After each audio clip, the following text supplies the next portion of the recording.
அடுத்ததாக 1 சாமுவேல் 1வது அதிகாரம் 19வது வசனம் சொல்லுகிறது, அவர்கள் அதிகாலையில் எழுந்து கர்த்தரை பணிந்து கொண்டு ராமாவிலே தங்கள் வீட்டுக்கு திரும்பி போனார்கள். எல்கானா தன் மனைவியாகிய அன்னாளை அறிந்தான். கர்த்தர் அவளை நினைத்தருளினார். கர்த்தர் நினைத்தருளினால் உங்கள் தாம்பதிய வாழ்க்கையை ஆசீர்வதிக்கப்படும். என்னடா இப்படி பேசுகிறாரு பாஸ்ட் நினைக்க வேண்டாம். கர்த்தர் நினைத்தருளினால் உன் கூடாரத்தின் ஆசீர்வாதத்தில் ஒன்று தாம்பதிய வாழ்க்கை. எங்கெங்கோ திசை திருப்பப்பட்டுருவாங்க துணைவர்கள் காலப்போக்கில்.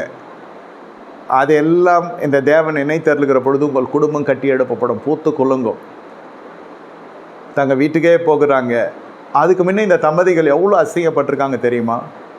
அண்ணாலே ஏன் சாப்பிடாது இருக்கிறா? இந்த பெண்மணி அவ்வளோ சாப்பிடாம நித்திரை செய்யாமல் ஒரு கலங்கிற நாட்கள், கலங்கப்படுத்தப்பட்டதை போல் நினைத்த நாட்கள். வீட்டில் அவ்வளோ பிரச்சனை. இப்படி போக முடியல. அவள் பார்த்தா காலையத்துக்கே வராதவ பெண்ணினால் பிள்ளைகளை பெற்றெடுக்கிறா. வெறுப்பேற்றுற மாதிரியே. ஜெபிக்காதவன் நல்லா உயர்ந்து வருவான். நம்ம எதுக்கெல்லாம் ஜெபிக்கிறோமோ துன்மா இருக்கேன்னு அதுக்கு அந்த ஆசீர்வாதம்லாம் அவனுக்கு வந்து கொண்டே இருக்கும். நீங்கள் காருக்காக ஜெபிக்க அவன் கார் வாங்குவான். நமக்கு ஜெபம் பண்ணோம், அவனுக்கு கேட்குது. நம்ம கல்யாணத்துக்காக ஜெபம் பண்ணுவோம், அவன் வீட்டில் கல்யாணம் நடக்கும். நம்ம பிள்ளைகளுக்காக ஜெபம் பண்ணுவோம், அவன் வீட்டில் பிள்ளை பிறக்கும். எல்லாம் நம்மளை என்னடா தப்பாக பண்ணுறோமா ஜெபம்னு கேட்குற மாதிரி இருக்கும்.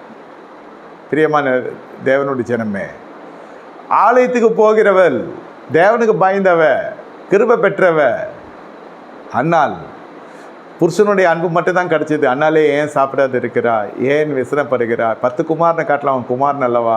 நல்ல புருஷன், இவன் தேவ பக்திக்கு நல்ல துணை இருந்துச்சு. ஆனால் இவள் பலிக்கு பெருக முடியவில்லை. வேதம் சொல்லுகிறது, கர்த்தரே இவள் கர்ப்பத்தை அடைத்து வைத்திருந்தார். ஏன் நீ கர்த்தரே உங்களுடைய வாழ்க்கையை தடை செய்தது போல சில காரியங்கள் இருக்கும்.